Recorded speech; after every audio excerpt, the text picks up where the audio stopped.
Adrift across a desert night. In his book Walden, specifically in the chapter titled The Ponds, Henry David Thoreau describes the seasons and moods of Walden Pond, as well as the nearby White Pond and Flint's Pond. In the passage quoted below, Thoreau communicates his experience and sense of the rudderless passage of time while reclining in a small boat which he allows to drift with the breeze over the extensive surface of Walden, a pond which measures a half-mile by a quarter-mile across. The experience, to borrow Henry's own vocabulary, might be described as singular, which word perhaps falls short of capturing such a worthy life milestone. In fact, when I visited Thoreau's grave in Concord many decades back, the poet in me wondered, as I looked upon his headstone marked Henry, if the essence of this and his many other such experiences perhaps lingered with the man still, whose mortal remains were at rest, decomposed there below my feet. Memories like gemstones taken to the grave within a closed fist, to outlast the stuff of the mortal who has soon become earth. So too, perhaps, does the gem of Thoreau's living experience of drifting across the pond bejewel the memory of his lost mortal remains as a most precious lingering gift, a treasure imparted of words from the treasure seeker to anyone who might pause to read of what he has found. Quoted from Walden.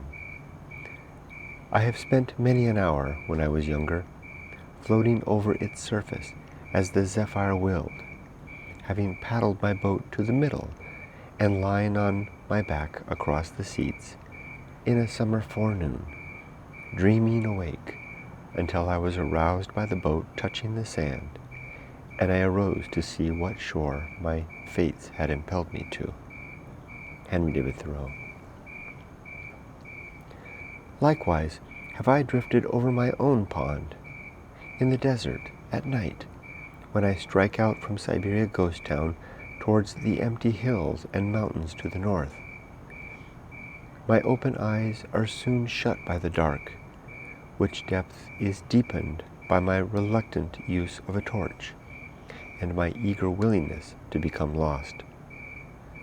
I wander then into the wastes for half a night, turning here and there where I may, or must, or do, without the knowledge that I have changed way.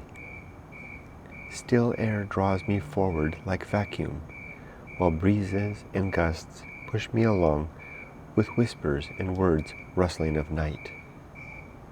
My feet are lost almost from the first, crossing places I may not know, feeling warm stones with my soles, stumbling often, falling forward into new lands I fool myself are familiar, until my thoughts move away from caring where I am, and I just walk on further into the dark, guided by nothing, my ambition nothing, my destination nothing, until fatigue takes over and I lay down on the sand to sleep, a deep and dreamless sleep of further progress into night, finding places where no memory can return, lying cold and alone on the sand, covered with stars and an infinity of dark.